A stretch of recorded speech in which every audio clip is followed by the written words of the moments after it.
इतिहास के एक बहुत ही अहम मतलब एक ऐसे दौर पे बात करने वाले जिसने आगे चलकर आजादी की पूरी लड़ाई का रुख ही बदल दिया। हाँ बिल्कुल। ये समय था 1885 से 1916 का, जब इंडियन नेशनल कांग्रेस बनी और फिर धीरे धीरे स्वतंत्रता संग्राम ने एक नया मोड़ लिया। सही कहा, ये फॉर्मेटिव ईयर्स थे कह सकते हैं। हमारे पास जो जानकारी है उसमें इस दौर की अहम घटनाओं, तारीख, लोगों का जिक्र है और साथ ही 1905 से 1916 के बीच राष्ट्रवाद कैसे पनपा, इस पर भी काफी गहराई से बात हुई है। हाँ, खासकर बंगाल विभाजन से लखनऊ समझौते तक का जो समय है वो बहुत महत्वपूर्ण है। तो आज हम यही समझने की कोशिश करेंगे कि भाई कैसे वो राजनीति जो शुरू में सिर्फ चिट्ठियां लिखने, याचिकाएं देने तक थी, हाँ, प्रेयर पिटिशन प्रोटेस्ट वाली, बिल्कुल, वो कैसे धीरे धीरे सड़कों पर आई, आंदोलन बनी और फिर स्वराज की मांग कैसे बुलंद हुई, क्या बदलाव आए, कौन थे वो चेहरे। सही, चलिए शुरू करते हैं। तो चलिए शुरू करते हैं। सबसे पहले कांग्रेस की स्थापना से बात करते हैं।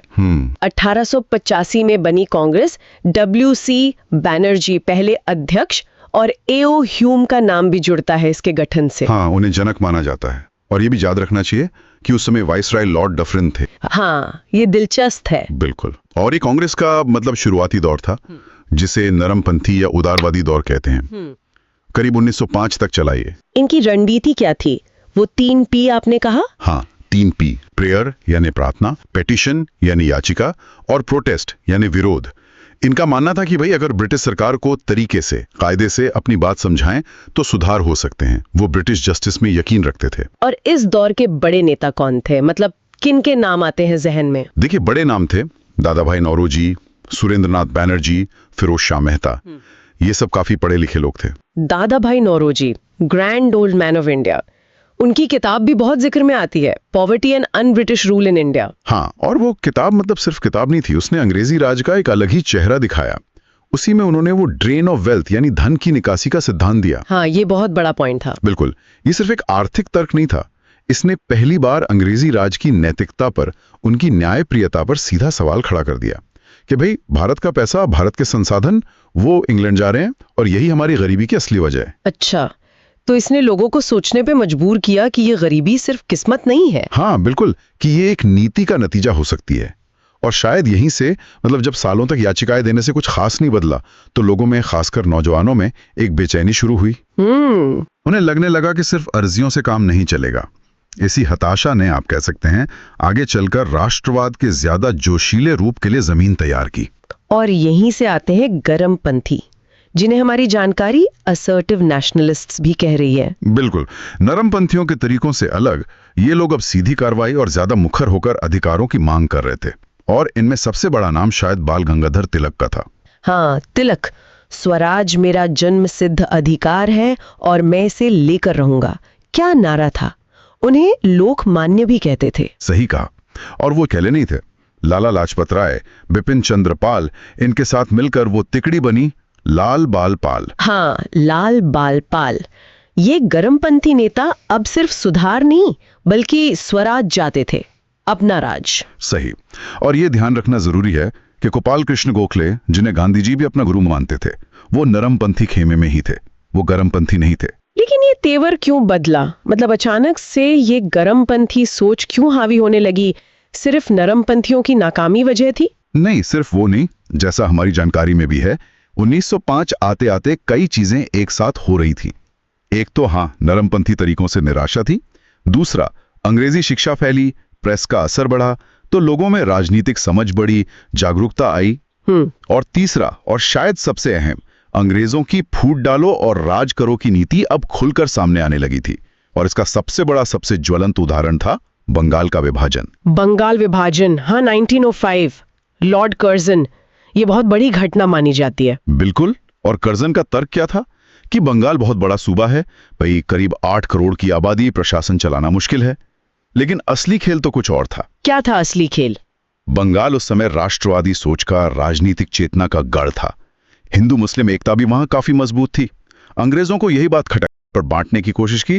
पूर्वी बंगाल और अगर आपको ये वीडियो पसंद आ रहा है तो प्लीज लाइक जरूर करिए, कमेंट करके अपनी राय बताइए और सबसे इंपॉर्टेंट, चैनल को सब्सक्राइब करना मत भूलिए। मैं आपके लिए और भी इंटरेस्टिंग वीडियोस लाता रहूंगा। जहां मुस्लिम ज्यादा थे राजधानी ढाका, और पश्चिमी बंगाल, जहां हिंदू ज्यादा थे, राजधानी कलकत्ता। मकसद साफ था, एकता तोड़ो, राष्ट्रवाद की कमर तोड़ो। लेकिन हुआ इसका उल्टा, है ना? कहते हैं इसी के विरोध में फिर स्वदेशी आंदोलन भड़क उठा। बिल्कुल उल्टा। अंग्रेजों के अंदाजे गलत साबित हुए। पूरे बंगाल में और देश के कई हिस्सों में भी जबरदस्त गुस्सा फूटा। लोग सड़कों पर आ गए। क्या क्या हुआ उस आंदोलन में? बहुत कुछ हुआ। छात्रों ने स्कूल कॉलेज छोड़ दिए, वकीलों ने अदालतें छोड़ी, विदेशी कपड़ों की होली जलाई गई, और यहीं से स्वदेशी और बहिष्कार, ये दो चीजें बड़े राजनीतिक हथियार बन गए। लोगों ने तय किया कि अपने देश की चीजें इस्तेमाल करेंगे, विदेशी माल नहीं खरीदेंगे। कमाल है, मतलब पहली बार आर्थिक राष्ट्रवाद का ऐसा जोरदार इस्तेमाल। हाँ, ये बहुत बड़ी बात थी। रविंद्रनाथ टैगोर ने देशभक्ति के गीत लिखे, लोगों ने एकता दिखाने के लिए एक दूसरे को राखी बांधी, और सबसे अहम बात, राष्ट्रवाद अब सिर्फ शहरों या पढ़े लिखे तबके तक नहीं रहा। किसान, मजदूर, औरतें, छात्र सब इसमें शामिल हुए किसी न किसी तरह। और स्वदेशी उद्योगों को भी बढ़ावा मिला होगा फिर। बिल्कुल, जैसे आचार्य पीसी रे का बंगाल केमिकल्स, या जमशेदजी टाटा का स्टील प्लांट, जिसकी नींव 1907 में पड़ी। हाँ, ये बात भी सही है कि आंदोलन का जोर बंगाल और कुछ बड़े शहरों में ज्यादा था, और गांव देहात के किसानों की भागीदारी उतनी नहीं थी जितनी बाद के आंदोलनों में दिखी। इसी माहौल में 1906 में ढाका में मुस्लिम लीग भी बन गई। इसके पीछे क्या था? इससे भी आप उसी फूट डालो और राज करो की बड़ी तस्वीर में देख सकते हैं। बंगाल विभाजन ने कहीं ना कहीं मुस्लिम समुदाय के एक हिस्से में ये एहसास जगाया कि शायद उनके हित अलग हैं और उन्हें अपने लिए अलग राजनीतिक मंच चाहिए। अच्छा। आगा खां तृतीय जैसे नेताओं के नेतृत्व में मुस्लिम लीग बनी, और अंग्रेजों ने इसे बढ़ावा दिया क्योंकि ये उनके हक में था कि राष्ट्रवादी आंदोलन एक न होकर बटा रहे। तो एक तरफ स्वदेशी से एकता की कोशिश, दूसरी तरफ ये बंटवारे की राजनीति। और कांग्रेस के अंदर भी खटपट चल रही थी। हाँ बिल्कुल। गरमपंथी और नरमपंथी नेताओं के बीच मतभेद लगातार बढ़ रहे थे, खासकर स्वदेशी आंदोलन को कैसे चलाया जाए, उसके लक्ष्य क्या हों, इन बातों पर। ये टकराव इतना बढ़ा कि 1907 में सूरत में जो कांग्रेस का सालाना अधिवेशन हुआ, वहां पार्टी दो हिस्सों में टूट गई। नरमपंथी अलग, गरमपंथी अलग। रासबिहारी घोष अध्यक्ष थे उस समय। ओहो, सूरत विभाजन, ये तो कांग्रेस के लिए बड़ा झटका रहा होगा। यकीनन, और ये दिखाता है कि भारतीय राष्ट्रवाद अब किस नाजुक मोड़ पर था। सिर्फ याचिकाएं काफी नहीं थी, पर सीधी कार्रवाई का रास्ता क्या हो, इस पर सहमति नहीं थी। और अंग्रेजों ने इस फूट का पूरा फायदा उठाया। कैसे? उन्होंने तिलक जैसे गरमपंथी नेताओं को जेल में डाल दिया, ये देश निकाला दे दिया, और नरमपंथियों को मतलब कुछ छोटे मोटे सुधारों का लॉलीपॉप दिखाया ताकि वो शांत रहें। इससे कांग्रेस कुछ सालों के लिए काफी कमजोर पड़ गई। और इन्हीं सुधारों की कोशिश में 1909 में मार्ले मिंटो सुधार लाए गए। हाँ, इंडियन काउंसिल्स एक्ट 1909, जिसे मार्ले मिंटो सुधार कहते हैं। ऊपरी तौर पर तो कहा गया कि भारतीयों को शासन में थोड़ी और भागीदारी मिलेगी, लेकिन इसकी सबसे विवादित और सबसे दूर तक असर करने वाली बात थी मुसलमानों के लिए पृथक निर्वाचक मंडल, सेपरेट इलेक्टोरेट्स। पृथक निर्वाचक मंडल, इसका मतलब क्या था? ठीक इसका मतलब था कि मुस्लिम उम्मीदवारों को चुनने के लिए सिर्फ मुस्लिम वोटर ही वोट देंगे, और सामान्य सीटों पर गैर मुस्लिम। इसने सीधे सीधे राजनीति को धर्म के आधार पर बांट दिया। लेकिन अंग्रेजों ने तर्क क्या दिया? इसने भारत में सांप्रदायिक राजनीति की जो नींव पड़ चुकी थी, उसे और मजबूत और गहरा कर दिया। इसके नतीजे बहुत खतरनाक हुए आगे चलकर। लेकिन बंगाल विभाजन का विरोध तो रुका नहीं होगा? नहीं, बिल्कुल नहीं। विरोध इतना जबरदस्त और लगातार चला कि आखिरकार 1911 में अंग्रेजों को झुकना पड़ा। बंगाल विभाजन रद्द कर दिया गया। अच्छा, रद्द हो गया? हाँ, लेकिन जो जहर घुलना था वो घुल चुका था। सांप्रदायिक सोच को जो बढ़ावा मिला, उसका नुकसान तो हो ही चुका था। और इसी साल एक और बड़ा फैसला हुआ। भारत की राजधानी कलकत्ता से दिल्ली लाई गई। राजधानी क्यों बदली? कलकत्ता तो बड़ा सेंटर था। हाँ था, पर दिल्ली का अपना ऐतिहासिक महत्व था। मुगलों की राजधानी रही थी और शायद भौगोलिक रूप से भी देश के ज्यादा केंद्र में थी। लेकिन एक वजह यह भी मानी जाती है कि अंग्रेज शायद बंगाल के उस उबलते हुए राष्ट्रवादी माहौल से सत्ता का केंद्र दूर ले जाना चाहते थे। एक तरह का सांकेतिक कदम। हाँ बिल्कुल। इस पूरे दौर में, जैसे आपने कहा, नरमपंथी थे, गरमपंथी थे, कुछ लोग ऐसे भी थे जो हथियार उठाने की बात कर रहे थे, क्रांतिकारी। बिल्कुल थे। जब नरमपंथी तरीकों से निराशा हुई और गरमपंथी आंदोलन को भी कुचल दिया गया, तो बहुत से नौजवानों को लगा कि भाई शांति से कुछ नहीं होने वाला। यहीं से क्रांतिकारी राष्ट्रवाद का उदय हुआ। कहां-कहां सक्रिय थे ये लोग? बंगाल में अनुशीलन समिति, युगांतर जैसे गुप्त संगठन बने। महाराष्ट्र में विनायक सावरकर ने अभिनव भारत बनाया। पंजाब में भी ऐसी लहर उठी। इनका तरीका क्या था, मतलब क्या करते थे ये? इनका रास्ता अलग था। अंग्रेज अफसरों पर हमले करने, जिसमें अरबिंदो घोष भी गिरफ्तार हुए। हालांकि वो बाद में राजनीति छोड़कर अध्यात्म में चले गए। खुदीराम बोस जैसे कम उम्र के लड़के को फांसी दे दी गई। और विदेशों में भी कुछ कोशिशें हुई। गदर आंदोलन का जिक्र आता है। हाँ, गदर आंदोलन 1913 ये विदेशों में बसे भारतीयों की कोशिश थी। उनका मकसद था कि पहले विश्व युद्ध के मौके का फायदा उठाकर भारत में अंग्रेजी फौज में बगावत करा दी जाए। तो क्या ये क्रांतिकारी आंदोलन सफल रहे, मतलब कुछ बड़ा हासिल हुआ? देखिए, सीधे तौर पर तो अंग्रेजों ने इन्हें बड़ी सख्ती से दबा दिया, लेकिन इनका महत्व सिर्फ तात्कालिक सफलता या असफलता में नहीं है। इन क्रांतिकारियों का बलिदान उसने आजादी की लड़ाई की आग को जलाए रखा। उन्होंने ये संदेश दिया कि आजादी के लिए कोई भी कीमत चुकानी पड़ सकती है, और इन्होंने भगत सिंह जैसे आने वाली पीढ़ी के क्रांतिकारियों को प्रेरणा दी। और ये उस वक्त के जो बड़े जन आंदोलन थे उनकी कुछ सीमाओं को भी दिखाते हैं कि शायद हर कोई शांति के रास्ते पर चलने को तैयार नहीं था। तो 1910 का दशक शुरू होते होते कई धाराएं एक साथ चल रही थीं, नरमपंथी, गरमपंथी, क्रांतिकारी। फिर 1916 के आसपास होम रूल लीग का जिक्र है, वो क्या था? हाँ, 1914 में पहला विश्व युद्ध शुरू हो चुका था। इसी माहौल में 1916 में तिलक, जो अब जेल से रिहा हो चुके थे, और एनी बेसेंट, एक आयरिश महिला थी जो भारतीय राष्ट्रवाद से बहुत प्रभावित थी और जुड़ गई थी। इन दोनों ने अपनी अपनी होम रूल लीग शुरू की। अलग अलग? हाँ, तिलक की लीग अप्रैल में बनी, बेसेंट की सितंबर में। कुछ स्रोत बेसेंट की लीग का साल 1917 भी बताते हैं, पर 1916 ज्यादा माना जाता है। मकसद एक ही था, ब्रिटिश साम्राज्य के अंदर रहते हुए भारतीयों के लिए होम रूल यानी स्वशासन हासिल करना। मतलब पूरी आजादी नहीं, स्वशासन। हाँ, उस वक्त मांग यही थी, डोमिनियन स्टेटस जैसा। उन्होंने युद्ध के समय का इस्तेमाल किया लोगों को राजनीतिक रूप से जगाने के लिए और स्वशासन के लिए दबाव बनाने के लिए। इसी माहौल में फिर अंग्रेजों की तरफ से 1917 में मॉन्टेग्यू घोषणा हुई, जिसमें भविष्य में जिम्मेदार सरकार देने का वादा किया गया। इसी के आधार पर फिर 1919 का एक्ट बना। और 1916 में ही लखनऊ समझौता भी हुआ। ये बहुत महत्वपूर्ण माना जाता है। हाँ, बहुत ज्यादा। 1916 में लखनऊ में कांग्रेस का अधिवेशन हुआ। अध्यक्ष थे अंबिका चरण मजूमदार।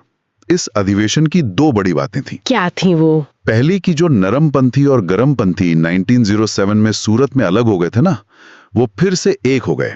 कांग्रेस फिर से एकजुट हो गई। ये बड़ी बात थी। हाँ, ये तो बड़ी बात है। और दूसरी और शायद जिसके नतीजे ज्यादा दूर तक गए, वो ये थी कि कांग्रेस और मुस्लिम लीग के बीच एक समझौता हुआ, जिसे लखनऊ पैक्ट कहते हैं। अच्छा, कांग्रेस और लीग के बीच? हाँ, दोनों पार्टियों ने मिलकर सरकार के सामने अपनी मांगे रखी, जिनमें स्वशासन की मांग प्रमुख थी। उस वक्त इसे हिंदू मुस्लिम राजनीतिक एकता की एक बड़ी जीत माना गया। लेकिन इसी समझौते में कांग्रेस ने मुस्लिम लीग की वो पृथक निर्वाचक मंडल वाली मांग मान ली थी, है ना, जो 1909 में आई थी। हाँ, यही इस समझौते का सबसे विवादास्पद और शायद सबसे दुर्भाग्यपूर्ण पहलू था। एकता की खातिर उस वक्त की जरूरत समझकर कांग्रेस ने उस मांग को स्वीकार कर लिया, जिसे वो पहले गलत मानती आई थी। तो इसका असर क्या हुआ?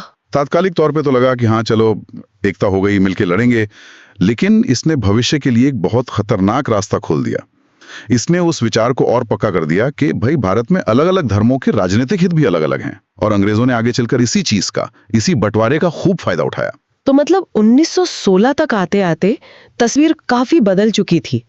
अब सिर्फ अर्जियां नहीं थी, सड़कों पर आंदोलन थे, स्वदेशी बहिष्कार जैसे हथियार थे, क्रांतिकारी रास्ते थे, और राजनीतिक समझौते भी हो रहे थे। बिल्कुल, और यहीं से आप कह सकती हैं भारतीय स्वतंत्रता संग्राम के अगले और सबसे बड़े चरण का मंच तैयार हो रहा था, गांधी युग का। हाँ, क्योंकि इसके ठीक बाद की घटनाएं देखें, 1919 का रॉलेट एक्ट, फिर जलियांवाला बाग का वो भयानक हत्याकांड। हाँ, फिर खिलाफत आंदोलन, गांधी जी का असहयोग आंदोलन, Chauri Chaura, Swaraj party, Simon commission, ये सब घटनाएं दिखाती हैं कि लड़ाई अब एक नए और कहीं ज्यादा बड़े, ज्यादा व्यापक स्तर पर जाने वाली थी। सही। लेकिन उसकी नींव, उसका बेस, वो इसी 1885 से 1916 के दौर में तैयार हुआ था। तो हमने देखा कि कैसे इन लगभग 30 सालों में भारतीय राष्ट्रवाद ने कितनी करवटें बदली। एक संगठित आवाज उठी, वो आवाज नरम से गरम हुई, उसमें आम लोग जुड़े, और धीरे धीरे स्वराज की मांग इस पूरे आंदोलन के केंद्र में आ गई। ये वाकई भारत के राजनीतिक रूप से जागने का, मैच्योर होने का दौर था। हाँ बिल्कुल। और जाते जाते एक सवाल शायद सोचने के लिए छोड़ सकते हैं हम, क्या लखनऊ समझौते में वो जो पृथक निर्वाचक मंडल को माना गया, क्या वो उस वक्त की राजनीतिक मजबूरी थी या एक रणनीतिक भूल जिसका खामियाजा बाद में भुगतना पड़ा? ये सोचने वाली बात है। या फिर ये सोचिए कि एक तरफ अंग्रेज बांटो और राज करो की नीति चला रहे थे सोच समझकर, और दूसरी तरफ स्वदेशी आंदोलन में लोग धर्म जाति भूलकर सड़कों पर थे। वो एक स्पॉन्टेनियस, एक स्वतः स्फूर्त एकता थी। इस विरोधाभास के क्या मायने थे?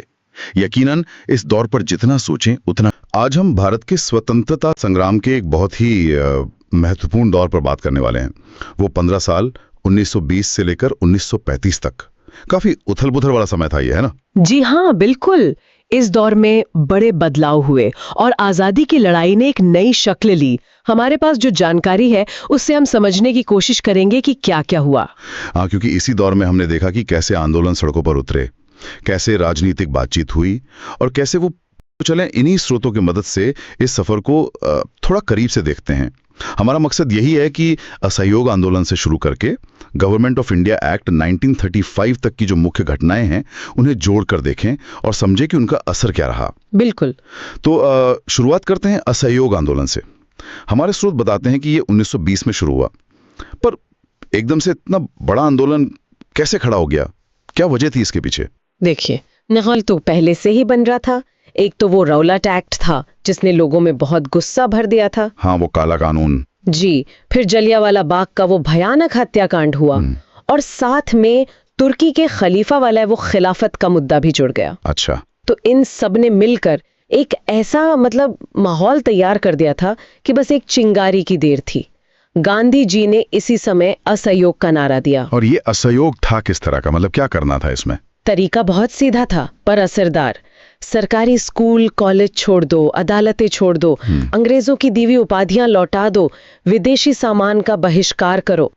और ये सिर्फ कुछ नेताओं की बात नहीं थी, इसमें लाखों, सच में लाखों आम हिंदुस्तानी जुड़े। शायद पहली बार इतने बड़े पैमाने पर। लाखों लोग, ये तो वाकई बहुत बड़ी बात थी। लेकिन फिर 1922 में, जैसा स्रोत बताते हैं, चौरी चौरा की एक घटना हुई और आंदोलन रोक दिया गया अचानक से। ये सिर्फ उस एक घटना की वजह से था? अभी इस तरह के बड़े अहिंसक आंदोलन के लिए पूरी तरह तैयार नहीं है, तो उन्होंने इसे वापस ले लिया। ये दिखाता है कि वो अपने सिद्धांतों पर कितने अडिग थे। ये तो है। अच्छा, असहयोग आंदोलन रुक गया तो उसके बाद क्या हुआ? एक तरह का खालीपन आया होगा। फिर 1923 में ये स्वराज पार्टी बनी। स्रोत बताते मोतीलाल नेहरू और CR दास इसके मुख्य नेता थे। ये क्या था? कांग्रेस से अलग थे ये लोग? अलग तो नहीं, पर हाँ, कांग्रेस के अंदर ही एक अलग सोच थी ये। देखिए, जब आंदोलन वापस हुआ तो कई नेता निराश थे। हाँ, स्वाभाविक है। उनमें मोतीलाल नेहरू और चित्तरंजन दास जैसे लोग थे। उनका मानना था कि परिषदों का पूरी तरह बहिष्कार करने के बजाय हमें चुनाव लड़कर परिषदों के अंदर जाना चाहिए। अंदर जाकर मतलब अंदर जाकर सरकारी नीतियों का विरोध करें, सरकार के काम में अड़ंगा डालें, एक तरह से सिस्टम के अंदर रहकर लड़ें। इन्हें प्रो चेंजर्स या परिवर्तनवादी कहा गया। अच्छा, दिलचस्प रणनीति थी ये, बहिष्कार से घुसपैठ तक। जी। जबकि दूसरे नेता थे जो रचनात्मक काम जैसे खादी, चरखा, अस्पृश्यता निवारण, इन पर जोर दे रहे थे। उन्हें नो चेंजर्स कहा गया। समझ गया।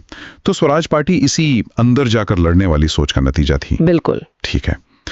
इसके कुछ साल बाद 1927 में साइमन कमीशन भारत आया।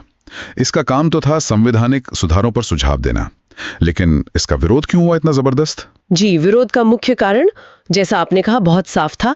इस कमीशन में 7 सदस्य थे और 7 के 7 अंग्रेज थे, एक भी भारतीय नहीं। एक भी नहीं? फैसला करने के लिए एक कमेटी बनी है और उसमें कोई भारतीय ही ना हो। ये तो सच में अपमानजनक बात थी। बिल्कुल। ये सीधे सीधे भारतीयों के आत्मसम्मान पर चोट थी। ऐसा लगा जैसे अंग्रेज कह रहे हो कि तुम अपने बारे में फैसला करने लायक ही नहीं हो।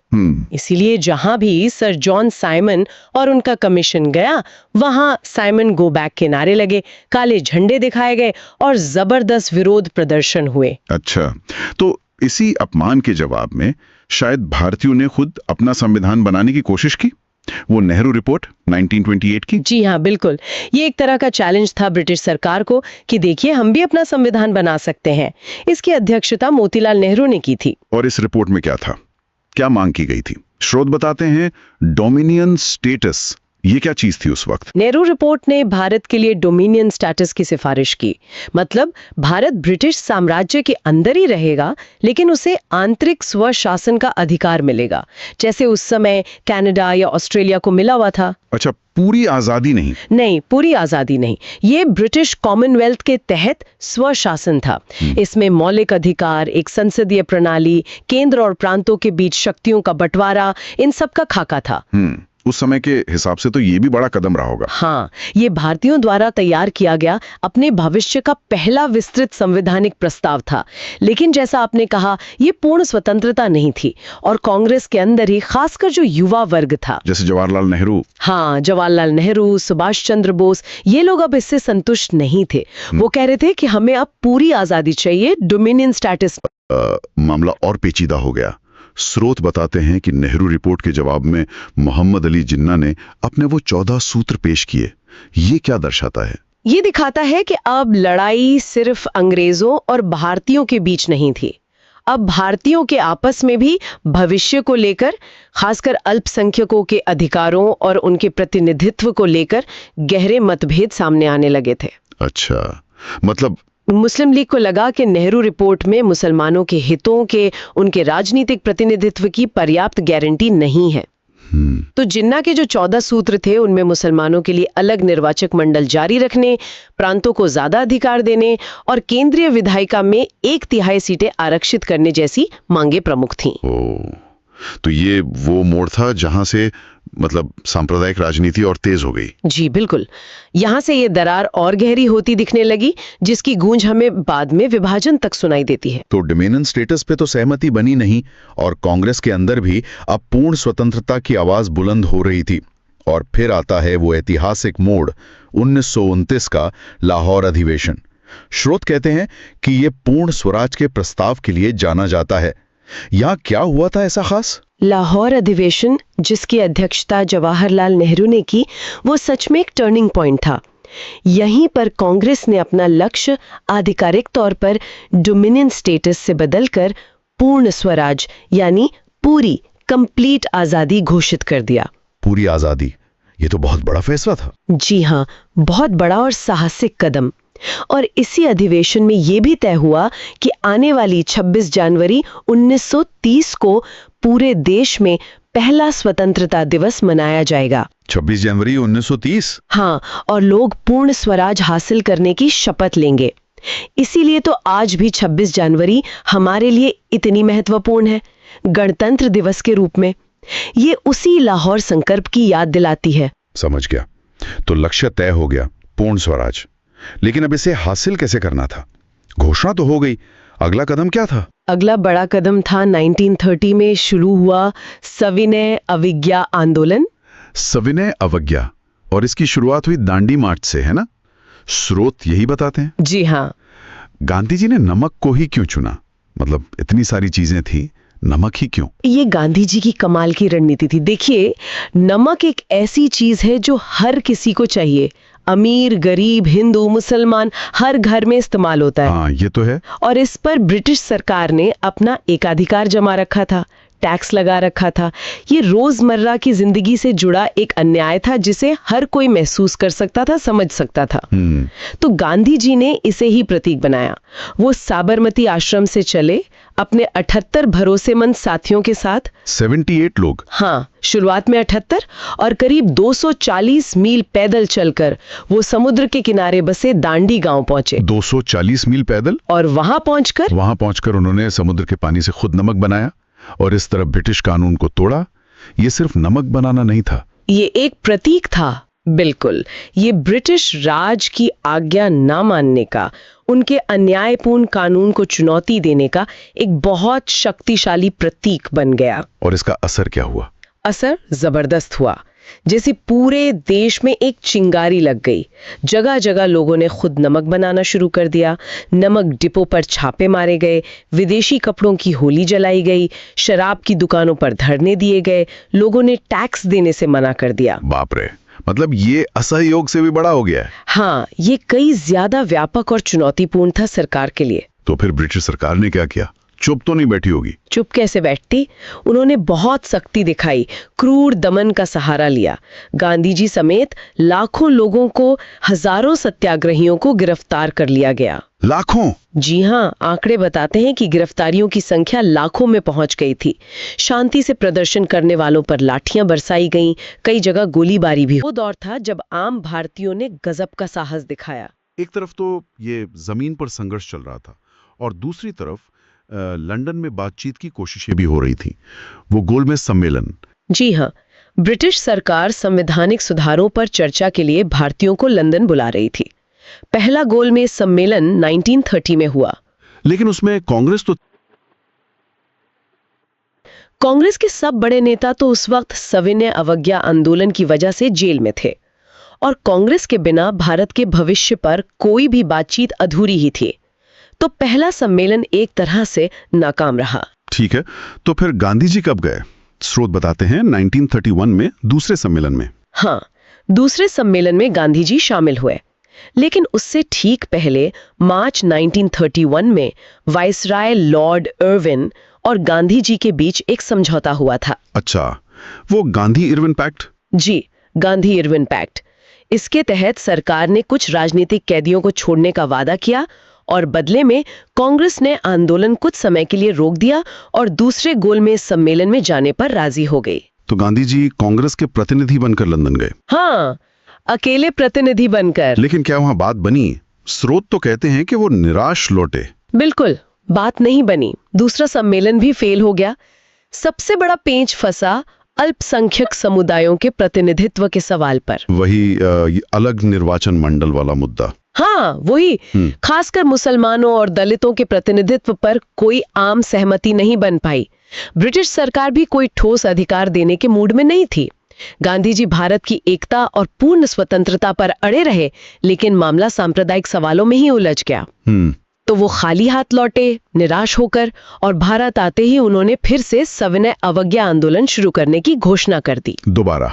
हाँ, लेकिन इस बार आंदोलन उतना जोर नहीं पकड़ पाया और सरकार ने पहले से भी ज्यादा सख्ती से उसे कुचल दिया। इसी दौरान 1932 में ब्रिटिश प्रधानमंत्री थे रैमजे मैकडॉनल्ड।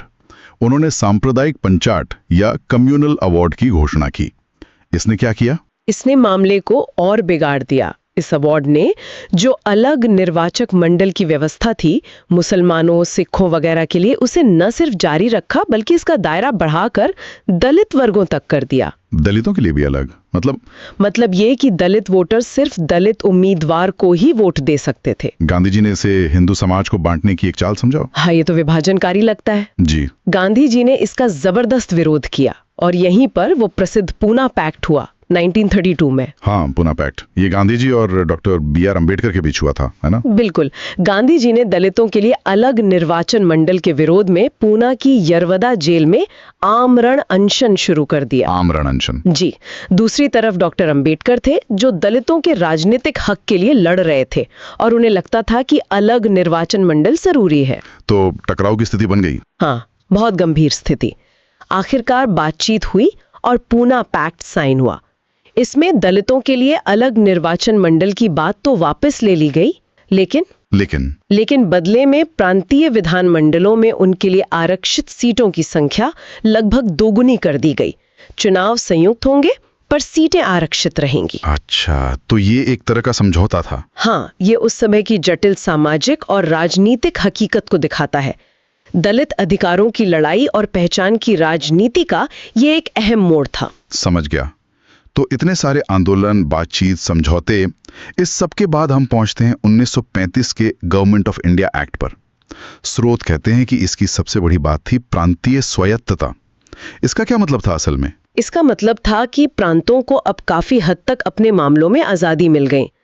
प्रांतीय सरकारें अब पूरी तरह से चुने हुए भारतीय मंत्रियों के हाथ में आ गईं। पूरी तरह से? हाँ, मतलब शिक्षा, स्वास्थ्य, कृषि जैसे जो प्रांतीय विषय थे उन पर कानून बनाने और शासन चलाने का अधिकार अब भारतीय मंत्रियों का था। गवर्नर की कुछ विशेष शक्तियां तो थीं, लेकिन ये स्वशासन की दिशा में एक बहुत बड़ा कदम था। तो ये तो अच्छी बात हुई। हाँ, और इसी एक्ट के आधार पर 1937 में चुनाव हुए जिसमें कांग्रेस में 11 में से 7 प्रांतों में सरकार बनाई। इससे भारतीयों को पहली बार बड़े पैमाने पर सत्ता चलाने का अनुभव मिला। लेकिन हर चीज के दो पहलू होते हैं। क्या इस एक्ट में कुछ ऐसा भी था जो आगे चलकर समस्या बना? स्रोत इशारा करते हैं कि वो अलग निर्वाचन मंडल वाली बात इसमें भी थी। बिल्कुल सही पकड़ा आपने। यही इस एक्ट का दूसरा और विवादास्पद पहलू था। एक तरफ तो इसने प्रांतों में लोकतंत्र बढ़ाया, भारतीयों को अधिकार दिए, हाँ। लेकिन दूसरी तरफ इसने मुसलमानों, सिखों, ईसाइयों वगैरह के लिए जो अलग निर्वाचन मंडल थे उन्हें न सिर्फ बनाए रखा बल्कि और पक्का कर दिया। ओह, तो उसने विभाजन की राजनीति को और बढ़ावा दिया। हाँ, अनजाने में ही सही, इसने अलग अलग धार्मिक पहचानों को राजनीतिक रूप से और मजबूत किया, समुदायों के बीच की खाई को और चौड़ा किया। तो कह सकते हैं कि एक्ट ने एक तरफ स्वशासन का रास्ता खोला तो दूसरी तरफ विभाजन के बीज भी गहरे कर दिए। तो अगर हम इस पूरे दौर को देखें 1920 से 1935, तो क्या कुछ नहीं हुआ?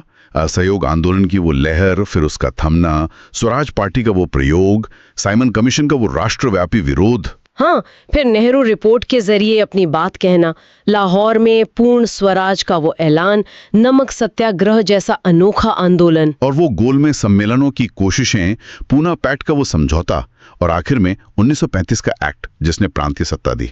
बहुत ही घना, बहुत ही घटनाओं से भरा दौर था ये। निश्चित रूप से ये वो दौर था जब आजादी की लड़ाई सचमुच जन आंदोलन बनी। गांधी जी का नेतृत्व इसमें केंद्रीय था, पर साथ ही हमने ब्रिटिश सरकार की वो दोहरी चाल भी देखी, कभी दमन, कभी थोड़ी रियायत। हाँ, वो लाठी भी और गाजर भी। बिल्कुल। और इसी के साथ साथ भारत के अंदर भी अलग अलग समुदायों, वर्गों के बीच अपने हक को लेकर, अपने प्रतिनिधित्व को लेकर खींचतान तेज हो गई। खासकर वो सांप्रदायिक राजनीति जो आगे चलकर और बड़ी चुनौती बनी। सही कहा। आजादी की मंजिल तो दिख रही थी, लेकिन वहां तक पहुंचने का रास्ता कैसा होगा और आजाद भारत कैसा दिखेगा, इस पर सवाल और गहरे होते जा रहे थे। जी। और यहीं पर हम आज की बात खत्म करते हुए एक सवाल छोड़ जाते हैं सोचने के लिए कि 1935 के एक्ट ने प्रांतीय स्वायत्तता देकर भारतीयों को सत्ता का अनुभव तो दिया, लेकिन क्या अलग निर्वाचन मंडलों को जारी रखकर उसने अनजाने में राष्ट्रीय एकता की राह मुश्किल कर दी? क्या यहीं से वो रास्ते अलग होने शुरू हो गए थे जिन्हें बाद में जोड़ना नामुमकिन सा हो गया? ये सोचने वाली बात है। इस गहरी और विस्तृत चर्चा के लिए आपका बहुत बहुत धन्यवाद। लाई में उतर रहे हैं जिसने सिर्फ 5 सालों में, सोचिए सिर्फ 5 सालों में मुल्क की तकदीर बदल कर रख दी। बिल्कुल। हम बात कर रहे हैं 1942 से 1947 के उन बेहद अहम सालों की जब आजादी की लड़ाई अपने चरम पर पहुंची और जिसका नतीजा हम सब जानते हैं, भारत की स्वतंत्रता और हाँ, विभाजन भी। एक बहुत ही निर्णायक और उथल-पुथल भरा दौर था वो। हाँ, तो हमारे पास इस दौर से जुड़े कुछ ऐतिहासिक तथ्य हैं, कुछ नोट्स हैं, सवाल जवाब के रूप में भी हैं। इनकी मदद से हम कोशिश करेंगे कि 1942 के भारत छोड़ो आंदोलन से लेकर 1947 की आजादी और बंटवारे तक की जो अहम घटनाएं थी, जो किरदार थे, जो फैसले लिए गए, उनको थोड़ा समझ सकें। मकसद सिर्फ तारीखें दोहराना नहीं है, बल्कि ये समझना है कि उन घटनाओं ने, उन फैसलों ने आज के भारत और पाकिस्तान की नींव आखिर कैसे रखी। सही कहा, जड़ों को समझना जरूरी है। तो चलिए शुरू करते हैं, लेकिन 1942 तक पहुंचने से पहले थोड़ा पीछे चलते हैं। माहौल कैसे बन रहा था? 1935 का गवर्नमेंट ऑफ इंडिया एक्ट आया था। हाँ, वो एक बड़ा लैंडमार्क था। उसने प्रांतों को कुछ हद तक अपनी सरकार चलाने का अधिकार दिया, जिसे कहते हैं प्रांतीय स्वायत्तता या प्रोविंशियल ऑटोनॉमी। बिल्कुल। और इसके तहत 11 प्रांत बने थे ना? हाँ, 11 प्रांत बने और फिर 1937 में चुनाव हुए, जिनमें कांग्रेस ने जबरदस्त जीत हासिल की। कई प्रांतों में अपनी सरकारें बनाई। ये भारतीयों के लिए स्वशासन का एक बहुत अहम तजुर्बा था। एक तरह का पहला कदम कहा जा सकता है। अच्छा, कह सकते हैं। लेकिन ये याद रखना जरूरी है कि ये स्वायत्तता पूरी नहीं थी। असली ताकत तो अब भी गवर्नर और वाइसरॉय के हाथों में थी। वो वीटो कर सकते थे। अच्छा, और फिर आया दूसरा विश्व युद्ध 1939 में। ब्रिटेन ने भारत को भी इस जंग में शामिल कर लिया। हाँ, और यही वो मोड़ था जहां चीजें तेजी से बदली। सबसे बड़ी बात यह कि भारत को शामिल करने से पहले यहाँ के नेताओं से पूछा तक नहीं गया। तो इसका क्या असर हुआ? जाहिर है नाराजगी तो हुई होगी। नाराजगी बहुत ज्यादा। कांग्रेस ने इसके विरोध में अपनी सभी प्रांतीय सरकारों से इस्तीफा दे दिया। ये बहुत बड़ा कदम था। एक तरह से सीधी टक्कर थी ब्रिटिश राज से। इस कदम ने ब्रिटिश सरकार पर जबरदस्त राजनीतिक दबाव बनाया और ये साफ कर दिया कि भाई अब भारतीय सिर्फ नाम की स्वायत्तता से संतुष्ट नहीं होने वाले, अब उन्हें चाहिए पूर्ण स्वतंत्रता। इसी दबाव के बीच अंग्रेजों ने कुछ पेशकश भी की, जैसे वो अगस्त ऑफर। हाँ, 1940 में आया अगस्त ऑफर। उस वक्त वाइसरॉय थे लॉर्ड लिनलिथगो। इसमें कुछ वादे थे, जैसे युद्ध के बाद ज्यादा भारतीयों को वाइसराय की काउंसिल में लेना, एक संविधान सभा बनाना। लेकिन वो भी नाकाफी रहा। बिल्कुल, क्योंकि उसमें डोमिनियन स्टेटस की बात तो थी, लेकिन वो भी भविष्य में, युद्ध के बाद, और कोई तय समय सीमा नहीं थी। कांग्रेस ने इसे पूरी तरह रद्द कर दिया। और फिर 1942 में क्रिप्स मिशन आया। स्टैफर्ड क्रिप्स लेकर आए थे इसे। हाँ सर, स्टैफर्ड क्रिप्स आए मार्च 1942 में। माहौल तब और गर्म था। जापान तेजी से पूर्व में आगे बढ़ रहा था, रंगून पर कब्जा हो चुका था, भारत पर हमले का खतरा मंडरा रहा था। ब्रिटेन पर अमेरिका और चीन का भी दबाव था कि भारत का सहयोग हासिल करें। तो क्रिप्स क्या प्रस्ताव लाए थे? प्रस्ताव लगभग वही था, थोड़ा बेहतर रूप में। युद्ध के बाद भारत को डोमिनियन स्टेटस देना, एक नई संविधान सभा बनाना और प्रांतों को यह अधिकार देना कि चाहे तो भारतीय संघ से अलग रह सकें। ये अलग रहने वाला प्रावधान तो मुस्लिम लीग के लिए? हाँ, ये एक तरह से पाकिस्तान की मांग को परोक्ष रूप से स्वीकार करने जैसा था, लेकिन इसमें भी पेंच थे। जैसे ये सब युद्ध के बाद होना था और डोमिनियन स्टेटस तब तक भारतीय नेताओं की मांग से बहुत पीछे छूट चुका था। उन्हें चाहिए था पूर्ण स्वराज। और यहीं पे गांधी जी की वो मशहूर टिप्पणी आई थी। बिल्कुल, गांधी जी ने क्रिप्स प्रस्ताव को कहा अ post dated cheque on a crashing bank, यानी एक ऐसे बैंक का पोस्ट डेटेड चेक जो खुद दिवालिया हो रहा है। क्या खूब कहा था। मतलब साफ था कि अब इन वादों पर भरोसा नहीं। जी, गांधी जी का इशारा साफ था। एक तो वादा भविष्य का है, ऊपर से उस ब्रिटिश सत्ता द्वारा दिया जा रहा है जो खुद युद्ध में कमजोर पड़ रही है। मतलब क्या गारंटी है कि यह वादा पूरा होगा? क्रिप्स मिशन की नाकामी ने यह बिल्कुल साफ कर दिया कि अब बातचीत से, अंग्रेजों के वादों से काम नहीं चलने वाला। और यहीं से जमीन तैयार हुई भारत छोड़ो आंदोलन की। बिल्कुल, the stage was set for the quit India movement. Bharat छोड़ो आंदोलन, इसे अगस्त क्रांति भी कहते हैं, है ना? हाँ, क्योंकि अगस्त में शुरू हुआ था। कांग्रेस वर्किंग कमेटी ने वर्धा में जुलाई 1942 में इसका प्रस्ताव पास किया था। फिर ऑल इंडिया कांग्रेस कमेटी ने बॉम्बे के ग्वालियर टैंक मैदान में 8 अगस्त 1942 को इस प्रस्ताव की पुष्टि की। ग्वालियर टैंक मैदान, जिसे अब अगस्त क्रांति मैदान कहते हैं। सही। और उस समय कांग्रेस अध्यक्ष कौन थे, ये भी एक अहम सवाल है। वो थे मौलाना अबुल कलाम आजाद। अच्छा, और ये जो नारा है भारत छोड़ो या क्विट इंडिया, ये किसने दिया था? अक्सर लोग सोचते हैं गांधी जी ने दिया होगा। एक दिलचस्प बात है, ये नारा गांधी जी ने नहीं बल्कि एक समाजवादी नेता थे, यूसुफ मेहर अली, उन्होंने दिया था।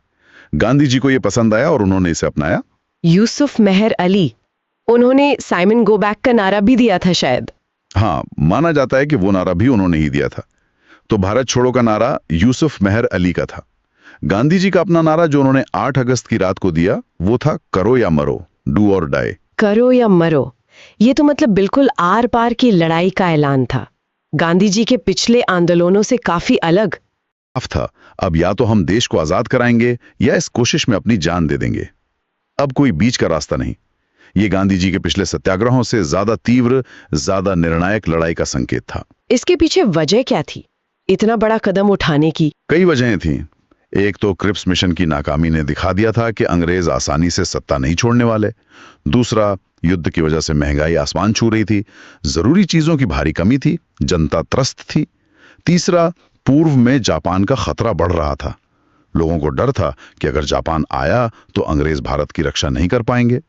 इन सब ने मिलकर एक विस्फोटक माहौल बना दिया था। तो 9 अगस्त 1942 को आंदोलन शुरू हुआ। हाँ, सुबह सुबह ही।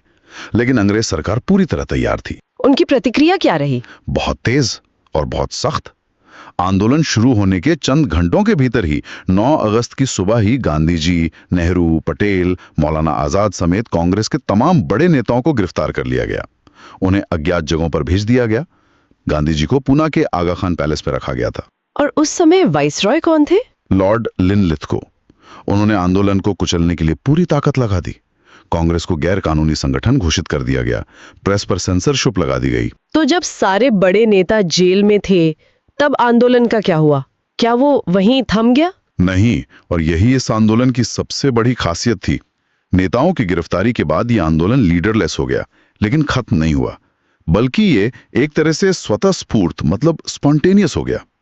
आम लोगों ने, छात्रों ने, किसानों ने, मजदूरों ने कमान संभाल ली। अच्छा। किस तरह से चला फिर ये आंदोलन? शुरू में तो हड़तालें हुई, जुलूस निकले, लेकिन सरकारी दमन बढ़ने पर आंदोलन भूमिगत हो गया और कई जगहों पर हिंसक भी हुआ। सरकारी इमारतों पर हमले हुए, थानों पर तिरंगा फहराने की कोशिशें हुई, रेलवे लाइनें उखाड़ी गईं, टेलीग्राफ के तार काटे गए, मतलब संचार व्यवस्था ठप करने की कोशिश हुई। और वो गुप्त रेडियो वाली बात? हाँ, वो भी इसी दौर की कहानी है। बंबई में उषा मेहता और उनके साथियों ने एक गुप्त रेडियो स्टेशन कांग्रेस रेडियो चलाया। ये कई महीनों तक चलता रहा और लोगों तक खबरें, गांधी जी के संदेश और हौसला पहुंचाता रहा। ये बहुत हिम्मत का काम था। वाकई? तो ये आंदोलन देश भर में फैला? हाँ, कमोबेश पूरे देश में इसका असर देखा। खासकर बिहार, पूर्वी उत्तर प्रदेश, बंगाल, महाराष्ट्र, कर्नाटक में ये बहुत मजबूत रहा। कुछ जगहों पर जैसे बलिया यूपी और सतारा महाराष्ट्र में तो कुछ समय के लिए अंग्रेजी राज खत्म करके समानांतर सरकारें भी बना ली गई थीं। तो फिर इस आंदोलन का नतीजा क्या निकला? इसे तो आखिरकार अंग्रेजों ने दबा दिया। हाँ, सैन्य नजरिए से देखें तो अंग्रेजों ने इसे बड़ी निर्ममता से दबा दिया। हजारों लोग मारे गए, लाखों गिरफ्तार हुए, लेकिन फिर भी यह आंदोलन असफल नहीं था। इसने ब्रिटिश राज की नींव हिला कर रख दी। कैसे? इसने दो बातें साफ कर दी। पहली, भारत की जनता अब किसी भी कीमत पर गुलामी बर्दाश्त करने को तैयार नहीं है और वो आजादी के लिए करो या मरो की हद तक जाने को तैयार है। दूसरी, अंग्रेजों को यह एहसास हो गया कि अब वो सिर्फ दमन के बल पर भारत पर ज्यादा दिन राज नहीं कर सकते। इस आंदोलन ने आजादी की प्रक्रिया को तेज कर दिया। तो एक तरफ देश के अंदर ये सब चल रहा था और दूसरी तरफ देश के बाहर भी एक मोर्चा खुला हुआ था, सुभाष चंद्र बोस और आजाद हिंद फौज का। बिल्कुल। सुभाष बाबू की कहानी तो अपने आप में एक महागाथा है। वो पहले कांग्रेस के बड़े नेता थे, 2 बार अध्यक्ष भी रहे। हाँ, लेकिन गांधी जी से उनकी मतभेद हो गए थे। हाँ, खासकर दूसरे विश्व युद्ध के प्रति रवैये को लेकर गांधी जी और कांग्रेस का बहुमत युद्ध में शामिल होने के खिलाफ था, लेकिन वो अंग्रेजों के दुश्मनों की मदद लेने के पक्ष में नहीं थे। जबकि बोस जी का मानना था कि दुश्मन का दुश्मन दोस्त होता है।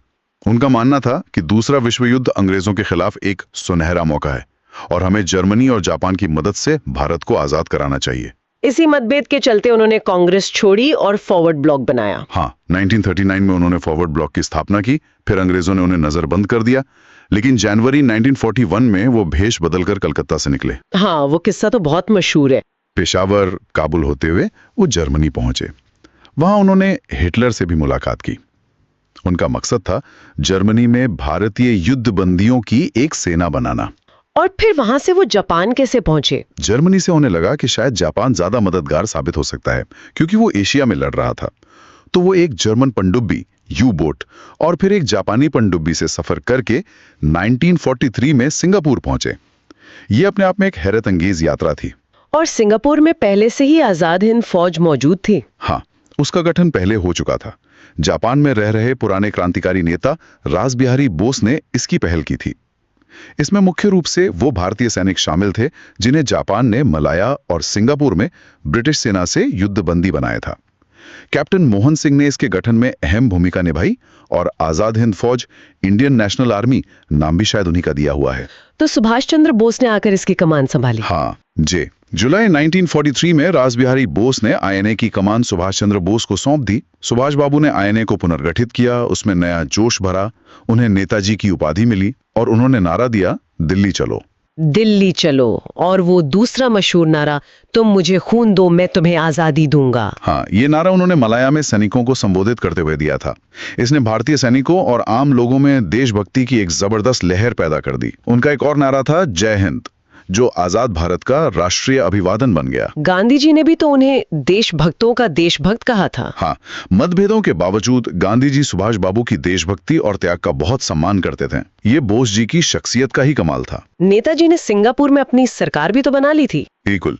21 अक्टूबर 1943 को उन्होंने सिंगापुर में आरजी हुकूमत आजाद हिंद यानी आजाद हिंद की अस्थायी सरकार, provisional government of Azad Hind की स्थापना की घोषणा की। वो खुद इसके राष्ट्राध्यक्ष, प्रधानमंत्री और सेनाध्यक्ष बने। और इस सरकार को मान्यता भी मिली थी। हाँ, जापान, जर्मनी, इटली और उनके सहयोगी देशों ने इस सरकार को मान्यता दी। इस सरकार ने अंडमान और निकोबार द्वीपों का नियंत्रण भी हासिल किया, जिनका नाम बदलकर शहीद और स्वराज द्वीप रखा गया। आईएनए का अपना झंडा भी था। हाँ, तिरंगा झंडा ही था, जिसके बीच में उछलते हुए बाघ, स्प्रिंगिंग टाइगर का निशान था। तो फिर आईएनए का सैन्य अभियान कैसा रहा? क्या वो दिल्ली पहुंच पाए? उन्होंने कोशिश बहुत की। आईएनए ने जापानी सेना के साथ मिलकर 1944 में भारत की पूर्वी सीमा पर हमला किया। वो बर्मा पार करके भारत में कोहिमा और इम्फाल तक पहुंच गए। कुछ समय के लिए मोइरंग, मणिपुर में तिरंगा भी फहराया गया। लेकिन फिर क्या हुआ? दुर्भाग्य से कई कारणों से ये अभियान सफल नहीं हो सका। मॉनसून जल्दी आ गया, रसद और हथियारों की भारी कमी हो गई, जापानी वायुसेना का समर्थन नहीं मिला और दूसरी तरफ ब्रिटिश भारतीय सेना का प्रतिरोध बहुत मजबूत था। आखिरकार आईएनए और जापानी सेना को पीछे हटना पड़ा। ये एक बड़ी नाकामी थी। तो सैन्य रूप से आईएनए असफल रही। हाँ, अपने मुख्य लक्ष्य यानी दिल्ली पहुंचकर भारत को आजाद कराने में वो असफल रही। फिर अगस्त 1945 में जापान के आत्मसमर्पण के साथ ही आईएनए का भी अंत हो गया और उसी दौरान एक हवाई दुर्घटना में नेताजी की मृत्यु की खबर भी आई। हालांकि वो आज भी एक रहस्य है। फिर भी आईएनए को भारतीय स्वतंत्रता संग्राम। अगर आपको ये वीडियो पसंद आ रहा है तो प्लीज लाइक जरूर करिए, कमेंट करके अपनी राय बताइए और सबसे इंपॉर्टेंट, चैनल को सब्सक्राइब करना मत भूलिए। मैं आपके लिए और भी इंटरेस्टिंग वीडियोस लाता रहूंगा। में इतना महत्वपूर्ण क्यों माना जाता है? क्योंकि आईएनए की कहानी सिर्फ सैन्य हार जीत की नहीं है। इसका मनोवैज्ञानिक और राजनीतिक असर बहुत गहरा और दूरगामी था। वो कैसे? सबसे बड़ा असर देखा युद्ध के बाद 1945-46 में। अंग्रेजों ने आईएनए के पकड़े गए सैनिकों और अधिकारियों पर मुकदमा चलाने का फैसला किया। पहला और सबसे मशहूर मुकदमा दिल्ली के लाल किले में 3 अधिकारियों पर चला। शाहनवाज खान मुस्लिम, प्रेम कुमार सहगल हिंदू और गुरबख्श सिंह ढिल्लों सिख। हाँ, ये तो बहुत सुनाया आईएनए ट्रायल्स। इसने पूरे देश में जैसे बिजली दौड़ा दी। लोगों ने इन तीनों को राष्ट्रीय हीरो की तरह देखा। उनके धर्मों का एक साथ होना भी सांप्रदायिक एकता का प्रतीक बन गया, ऐसे समय में जब देश बंटवारे की तरफ बढ़ रहा था। जनता की क्या प्रतिक्रिया थी? जबरदस्त प्रतिक्रिया। पूरे देश में विरोध प्रदर्शन हुए, हड़तालें हुई। लाल किले से आई आवाज सहगल ढिल्लों शाहनवाज जैसे नारे गूंजने लगे। कांग्रेस ने भी मजबूती से इनका पक्ष लिया। भूलाभाई देसाई के नेतृत्व में वकीलों की एक बड़ी टीम ने उनका बचाव किया, जिसमें नेहरू, तेज बहादुर सप्रू जैसे दिग्गज शामिल थे। तो मुकदमे का फैसला क्या हुआ? कोर्ट मार्शल ने तीनों को दोषी पाया और सजा सुनाई। लेकिन जनता का दबाव इतना ज्यादा था और सेना के भीतर भी सहानुभूति थी कि तत्कालीन सेना प्रमुख कमांडर इन चीफ क्लॉड ऑचनलेक ने वाइसराय पर दबाव डालकर अपनी विशेष शक्तियों का इस्तेमाल करते हुए उनकी सजा माफ कर दी। ये तो अंग्रेजों के लिए बड़ी हार थी। बहुत बड़ी नैतिक और राजनीतिक हार। इस एक घटना ने अंग्रेजों को शायद सबसे बड़ा झटका दिया। उन्हें समझ आ गया कि जिन भारतीय सैनिकों के दम पर वो राज कर गए हैं, अब उनकी वफादारी पर भी सवालिया निशान लग गया है। आईएनए ने भले ही मैदान जंग में हार देखी हो, लेकिन लाल किले के मुकदमे ने ब्रिटिश साम्राज्य के ताबूत में आखिरी कील ठोकने का काम किया। तो एक तरफ आईएनए मुकदमे का ये असर, दूसरी तरफ भारत छोड़ो आंदोलन का दबाव। अंग्रेज समझ गए होंगे कि अब जाना ही पड़ेगा। बिल्कुल। युद्ध ने ब्रिटेन को आर्थिक रूप से तोड़ भी दिया था। अब उनके लिए भारत जैसे विशाल देश पर नियंत्रण बनाए रखना बहुत मुश्किल होता जा रहा था। तो उन्होंने फिर बातचीत की कोशिशें शुरू की। हाँ, युद्ध खत्म होने के बाद बातचीत का दौर फिर से शुरू हुआ। 1945 में ब्रिटेन में चुनाव हुए और लेबर पार्टी की सरकार बनी। क्लेमेंट एटली प्रधानमंत्री बने। भारत के प्रति उनका रवैया थोड़ा नरम था। और वाइसराय भी बदल गए थे। लिनलिथगो की जगह वेवल आ गए थे। हाँ, लॉर्ड वेवल वाइसराय बनकर आ चुके थे। उन्होंने 1945 में शिमला में एक सम्मेलन बुलाया।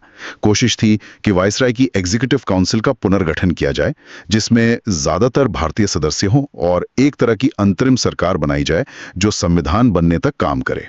ये शिमला सम्मेलन सफल हुआ? नहीं, ये भी नाकाम रहा। मुख्य मुद्दा फिर वही था, कांग्रेस और मुस्लिम लीग के बीच प्रतिनिधित्व को लेकर असहमति। मुस्लिम लीग का कहना था कि काउंसिल के सभी मुस्लिम सदस्य वो ही नामित करेगी, क्योंकि वही मुसलमानों की एकमात्र प्रतिनिधि है। और कांग्रेस इसके लिए तैयार नहीं थी। जाहिर है नहीं। कांग्रेस एक सेक्युलर पार्टी थी। उसमें मौलाना आजाद जैसे बड़े मुस्लिम नेता थे। कांग्रेस का कहना था कि वो भी मुस्लिम सदस्य नामित करेगी। जिन्ना इसके लिए तैयार नहीं हुए और वेवल ने भी लीग की वीटो पावर को मान लिया। नतीजा, सम्मेलन बिना किसी समझौते के खत्म हो गया। तो बातचीत फिर अटक गई। हाँ, और इसी बीच एक और बहुत बड़ी घटना हुई जिसने अंग्रेजों को और हिला दिया।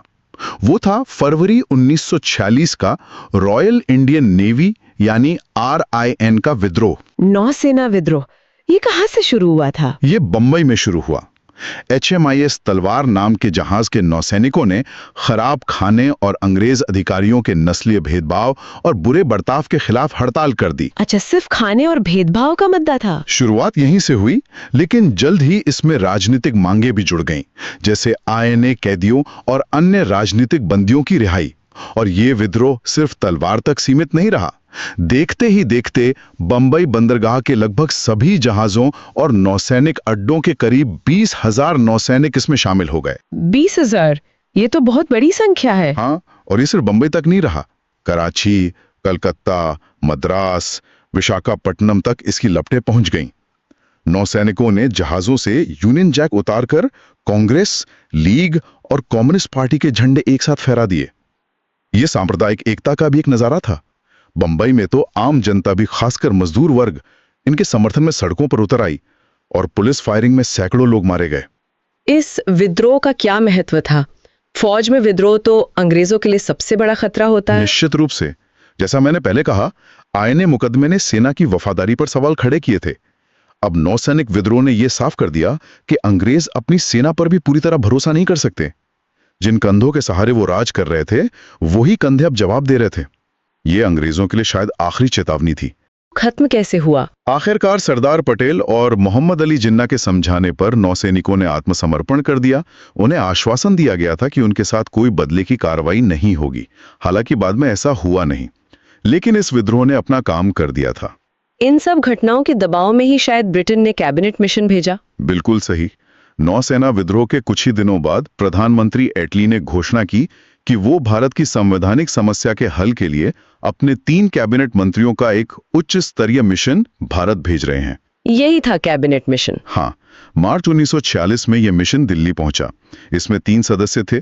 भारत सचिव लॉर्ड पैथिक लॉरेंस, जो अध्यक्ष थे, व्यापार बोर्ड के अध्यक्ष सर स्टैफोर्ड क्रिप्स, जो पहले भी आए थे, और नौसेना प्रमुख A.V. अलेक्जेंडर। वाइसराय तब भी लॉर्ड वेवेल ही थे। इस मिशन का मुख्य उद्देश्य क्या था? क्या ये विभाजन के लिए आया था? नहीं, दिलचस्प बात यह है कि कैबिनेट मिशन का मुख्य उद्देश्य विभाजन को टालना और भारत की एकता को बनाए रखना था। उन्होंने भारत के लिए एक नया संविधान बनाने की प्रक्रिया शुरू करने और एक अंतरिम सरकार बनाने में मदद करने का लक्ष्य रखा था। तो उन्होंने क्या योजना पेश की? उन्होंने मई 1946 में अपनी योजना पेश की। इसमें कुछ मुख्य बातें थी। 1, पाकिस्तान की सीधी मांग को खारिज कर दिया गया। उनका मानना था कि यह व्यवहारिक नहीं है। 2, एक त्रिस्तरीय संघीय ढांचे का प्रस्ताव रखा गया। सबसे ऊपर एक कमजोर केंद्र सरकार होगी, जिसके पास सिर्फ रक्षा, विदेश मामले और संचार जैसे विषय होंगे। 3, प्रांतों को 3 ग्रुप्स में बांटा गया। ग्रुप ए, हिंदू बहुल प्रांत। ग्रुप बी, उत्तर पश्चिम के मुस्लिम बहुल प्रांत, पंजाब, सिंध, NWFP, बलूचिस्तान। और ग्रुप सी, उत्तर पूर्व के मुस्लिम बहुल प्रांत, बंगाल, असम। 4, इन ग्रुप्स को अपने अलग संविधान बनाने और मिलकर काम करने का अधिकार दिया गया। 5, एक संविधान सभा, कॉन्स्टिट्यूएंट असेंबली बनाने का प्रस्ताव रखा गया, जिसके सदस्य प्रांतीय विधानसभाओं द्वारा चुने जाने थे। 6, जब तक संविधान नहीं बन जाता, तब तक प्रमुख भारतीय दलों की एक अंतरिम सरकार बनाने का प्रस्ताव था। ये तो काफी जटिल योजना लग रही है। इसमें विभाजन को टालने की कोशिश तो दिख रही है। हाँ, ये एक तरह से भारत को एकजुट रखते हुए मुस्लिम लीग की चिंताओं को दूर करने का प्रयास था। प्रांतों की ग्रुपिंग का प्रावधान इसीलिए रखा गया था। तो फिर ये योजना सफल क्यों नहीं हुई? कहाँ दिक्कत आई? शुरुआत में लगा कि शायद बात बन जाएगी। कांग्रेस और मुस्लिम लीग दोनों ने कुछ आपत्तियों के साथ इसे स्वीकार कर लिया, लेकिन असल दिक्कत आई ग्रुपिंग के प्रावधान की व्याख्या को लेकर। क्या मतलब? मुस्लिम लीग का मानना था कि प्रांतों के लिए अपने ग्रुप में शामिल होना अनिवार्य है, कंपलसरी। ग्रुप बी और सी मिलकर लगभग पाकिस्तान का ही स्वरूप ले लेते, जबकि कांग्रेस का कहना था कि प्रांतों को ये आजादी होनी चाहिए कि वो किस ग्रुप में शामिल होना चाहते हैं या नहीं। खासकर असम, जो ग्रुप सी में था लेकिन हिंदू बहुल था, और NWFP, जो ग्रुप बी में था लेकिन वहां कांग्रेस की सरकार थी। और नेहरू जी के एक बयान ने भी शायद मामला बिगाड़ दिया। हाँ, जुलाई 1946 में कांग्रेस अध्यक्ष बनने के बाद नेहरू ने एक प्रेस कॉन्फ्रेंस में कह दिया कि कांग्रेस संविधान सभा में जाने के लिए स्वतंत्र है और वो कैबिनेट मिशन योजना में अपनी जरूरत के हिसाब से बदलाव कर सकती है। इससे जिन्ना भड़क गए। बिल्कुल। उन्हें लगा कि कांग्रेस योजना की मूल भावना, खासकर ग्रुपिंग, को नहीं मानेगी। तो लीग ने अपनी स्वीकृति वापस ले ली। बिल्कुल, लीग ने कैबिनेट मिशन योजना से अपना समर्थन वापस ले लिया और पाकिस्तान हासिल करने के लिए प्रत्यक्ष कार्रवाई, डायरेक्ट एक्शन का ऐलान कर दिया। तो कैबिनेट मिशन आखिरकार असफल रहा। हाँ, अपने मुख्य लक्ष्य यानी कांग्रेस और लीग के बीच समझौता कराकर भारत को एकजुट रखने में वो असफल रहा, लेकिन इसकी एक उपलब्धि जरूर थी। इसी के सिफारिश पर संविधान सभा का गठन हुआ, जिसने आजाद भारत का संविधान बनाया। तो संविधान सभा का गठन 1946 में हुआ। इसके चुनाव कैसे हुए? कैबिनेट मिशन योजना के तहत ही जुलाई-अगस्त 1946 में संविधान सभा के लिए अप्रत्यक्ष चुनाव हुए। सदस्यों को प्रांतीय विधानसभाओं के सदस्यों ने चुना था। कुल 389 सीटें थीं, जिनमें 296 ब्रिटिश भारत और 93 देसी रियासतों के लिए थी। कांग्रेस को भारी बहुमत मिला। मुस्लिम लीग ने भी अच्छी संख्या में सीटें जीती, खासकर मुस्लिम आरक्षित सीटों पर। इसकी पहली बैठक कब हुई? संविधान सभा की पहली बैठक 9 दिसंबर 1946 को दिल्ली के कॉन्स्टिट्यूशन हॉल, अब संसद का सेंट्रल हॉल, में हुई। लेकिन मुस्लिम लीग ने इसका बहिष्कार किया था। हाँ, मुस्लिम लीग ने अलग पाकिस्तान की मांग पर अड़ते हुए इस पहली बैठक का बहिष्कार किया। इसलिए बैठक में ज्यादातर कांग्रेस के सदस्य ही थे। अध्यक्ष कौन चुने गए? पहली बैठक में सबसे वरिष्ठ सदस्य डॉक्टर सच्चिदानंद सिन्हा को अस्थायी अध्यक्ष चुना गया। फिर 2 दिन बाद 11 दिसंबर 1946 को डॉक्टर राजेंद्र प्रसाद को सर्वसम्मति से संविधान सभा का स्थायी अध्यक्ष चुन लिया गया। और उपाध्यक्ष? एच.सी. मुखर्जी और वी.टी. कृष्णामाचारी उपाध्यक्ष चुने गए। इसी सभा ने फिर संविधान बनाने का काम शुरू किया। हाँ, 13 दिसंबर 1946 को जवाहरलाल नेहरू ने सभा में ऐतिहासिक उद्देश्य प्रस्ताव यानी कि ऑब्जेक्टिव रेजोल्यूशन पेश किया। इसमें स्वतंत्र भारत के संविधान के मूल सिद्धांतों और दर्शन की रूपरेखा थी, जैसे भारत एक संप्रभु गणराज्य होगा, सभी नागरिकों को न्याय, समानता, स्वतंत्रता मिलेगी, अल्पसंख्यकों और पिछड़े वर्गों के हितों की रक्षा होगी। यही प्रस्ताव बाद में संविधान की प्रस्तावना यानी कि प्रियम्बल का आधार बना।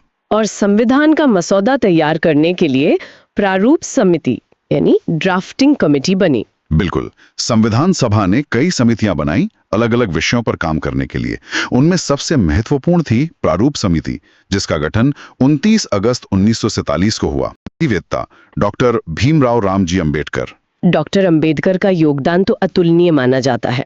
निश्चित रूप से प्रारूप समिति ने विभिन्न स्रोतों से प्रेरणा लेकर और सभा में हुई बहसों को ध्यान में रखकर संविधान का मसौदा तैयार किया। डॉक्टर अंबेडकर ने इसे सभा में पेश किया। इस पर लंबी बहसें हुई, संशोधन हुए और आखिरकार 26 नवंबर 1949 को संविधान को अंगीकार किया गया और 26 जनवरी 1950 को ये लागू हुआ। तो ये तो हुई संविधान सभा की बात, लेकिन देश चलाने के लिए एक सरकार भी तो चाहिए थी। अंतरिम सरकार कब बनी? हाँ, कैबिनेट मिशन योजना के तहत ही वाइसरॉय वेवेल ने कांग्रेस को अंतरिम सरकार बनाने का न्योता दिया, क्योंकि लीग ने पहले मना कर दिया था। तो 2 सितंबर 1946 को जवाहरलाल नेहरू के नेतृत्व में अंतरिम सरकार में शपथ ली। नेहरू जी प्रधानमंत्री थे। तकनीकी रूप से वो वाइसराय के एग्जीक्यूटिव काउंसिल के उपाध्यक्ष वाइस प्रेसिडेंट थे।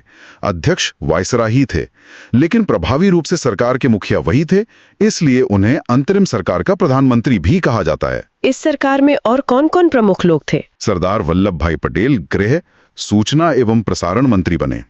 डॉक्टर राजेंद्र प्रसाद खाद्य एवं कृषि मंत्री, बलदेव सिंह रक्षा मंत्री, जगजीवन राम श्रम मंत्री, सी राजगोपालाचारी शिक्षा मंत्री, बाद में आजाद बने। C.H. भाभा वाणिज्य मंत्री बने। और मुस्लिम लीग? या वो बाहर ही रही? नहीं, कुछ समय बाद अक्टूबर 1946 में वायसराय के समझाने पर और अपनी राजनीतिक स्थिति मजबूत करने के लिए मुस्लिम लीग भी अंतरिम सरकार में शामिल हो गई। अच्छा, तो मिलकर काम किया उन्होंने। नाम के लिए शामिल तो हो गए, लेकिन उनका रवैया सहयोग का नहीं था। वो सरकार के अंदर रहकर ही पाकिस्तान की मांग के लिए लड़ रहे थे। लियाकत अली खान को वित्त मंत्रालय मिला और कहा जाता है कि उन्होंने अपने पद का इस्तेमाल करके कांग्रेस के मंत्रियों के काम में अड़ंगा लगाया। तो सरकार का कामकाज मुश्किल हो गया होगा। बहुत ज्यादा। कांग्रेस और लीग के मंत्रियों में लगातार टकराव होता रहा। सरकार एक टीम की तरह काम ही नहीं कर पाई। ये कड़वा अनुभव भी उन कारणों में से एक था जिसने कांग्रेस के कुछ नेताओं को, खासकर पटेल को, ये सोचने पर मजबूर किया कि शायद विभाजन ही अब एकमात्र रास्ता बचा है। और इसी दौरान मुस्लिम लीग ने प्रत्यक्ष कार्यवाही दिवस मनाया था। हाँ, अंतरिम सरकार बनने से ठीक पहले जब कैबिनेट मिशन योजना पर सहमति टूट गई और लीग ने अपनी स्वीकृति वापस ली, तो जिन्ना ने 16 अगस्त 1946 को प्रत्यक्ष कार्यवाही दिवस डायरेक्ट एक्शन डे मनाने का आह्वान किया। मकसद था पाकिस्तान की मांग के लिए दबाव बनाना। लेकिन इसका नतीजा बहुत भयानक निकला। हाँ, ये भारतीय इतिहास का एक बेहद काला अध्याय है। जिन्ना के आह्वान का मतलब क्या था ये साफ नहीं था, लेकिन बंगाल में मुस्लिम लीग की सरकार थी जिसके मुख्यमंत्री हुसैन शहीद सोहरावर्दी थे। 16 अगस्त को कलकत्ता में भयानक सांप्रदायिक दंगे भड़क उठे। ग्रेट कैलकाटा किलिंग्स कहा जाता है इन्हें। हाँ, 4 दिनों तक कलकत्ता में हिंसा, लूटपाट और कत्लेआम का नंगा नाच हुआ।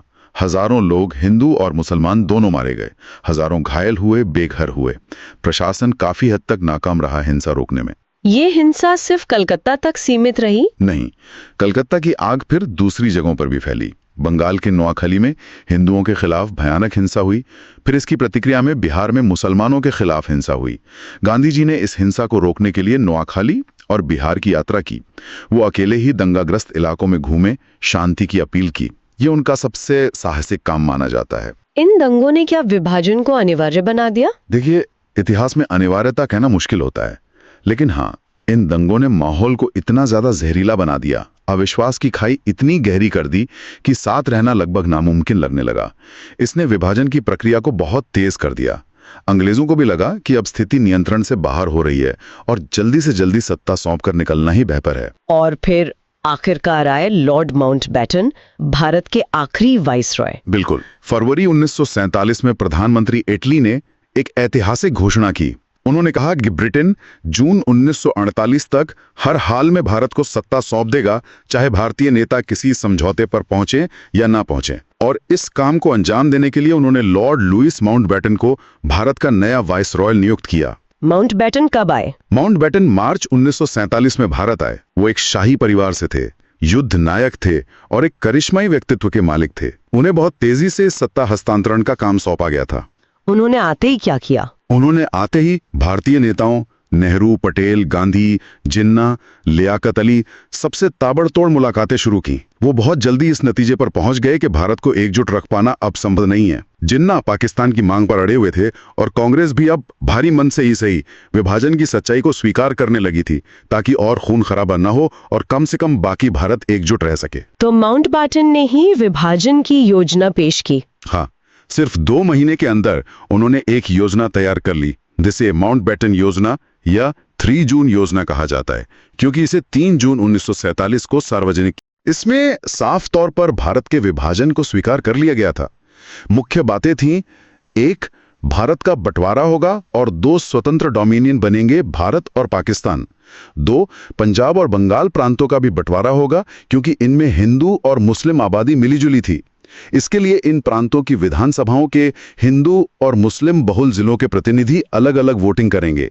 3, सिंध और बलूचिस्तान की विधानसभाएं तय करेंगी कि उन्हें किस देश में शामिल होना है। 4, उत्तर पश्चिम सीमा प्रांत यानी NWFP में जनमत संग्रह कराया जाएगा।